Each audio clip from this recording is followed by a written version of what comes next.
Bonjour, du nouveau dans la gamme Sirocco, la seconde vidéo teaser pour le Juke Air et le JT des internautes, mais tout de suite direction le musée Grévin.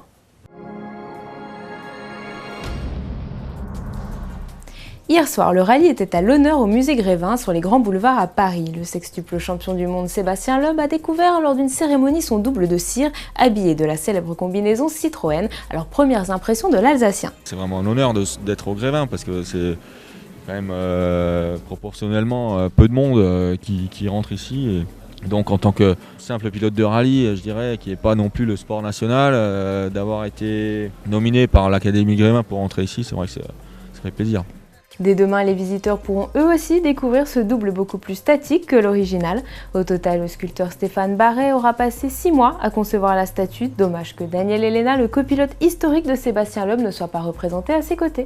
Volkswagen fait évoluer la gamme Sirocco cet automne. Le coupé sportif ne disposera plus que de 3 finitions contre 4 précédemment. Au-dessus de l'entrée de gamme Sirocco, la finition Sportline gagne l'aide au stationnement arrière et l'autoradio CD MP3 avec écran tactile. Le haut de gamme se nomme comme souvent chez Volkswagen Cara. Elle aussi offre désormais l'aide au stationnement arrière et le toit ouvrant panoramique.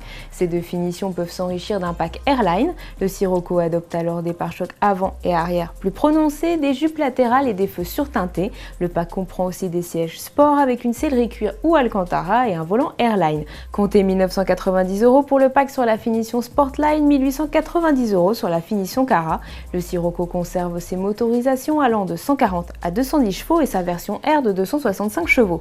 Les tarifs augmentent eux légèrement, le Sirocco est disponible à partir de 22 950 €, comptez 26 550 € minimum en finition Sportline et 29 580 € pour Cara. Les commandes sont déjà ouvertes en concession.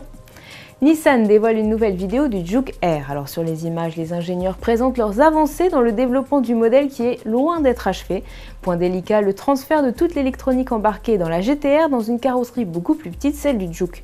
Les ingénieurs devront aussi recalculer la stabilité du crossover une fois la transmission intégrale de la GT-R installée et pour ce faire, ils ont dû découper un exemplaire de la sportive, raccourcir le train puis tester son fonctionnement. La suite de l'élaboration de ce Juke au moteur de GT-R au prochain épisode. Allez, on passe au JT des internautes.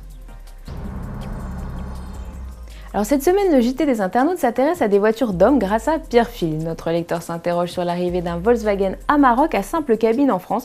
Alors Pierrefitte, Volkswagen ne prévoit malheureusement pas de commercialiser une version à 2 portes de l'Amarok dans l'Hexagone. Ce modèle n'est vendu qu'en Amérique du Sud, le marché de prédilection du pick-up où il est d'ailleurs produit.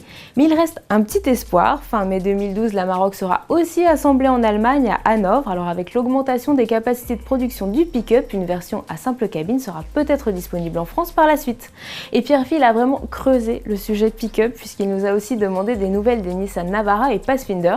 Et Pierrefitte, je vais encore vous décevoir, mais rien n'est annoncé pour ces deux modèles. Ils sont en effet très récents, la dernière version date de 2010 pour le pick-up comme pour le SUV. Ils disposent des derniers blocs Nissan V6 diesel de 231 chevaux et 4 cylindres de 2,5 litres DCI de 190 chevaux et de nouveautés comme le pack Nissan Connect ou le système audio Bose sur le haut de gamme. Allez, bon week-end sur autoplus.fr.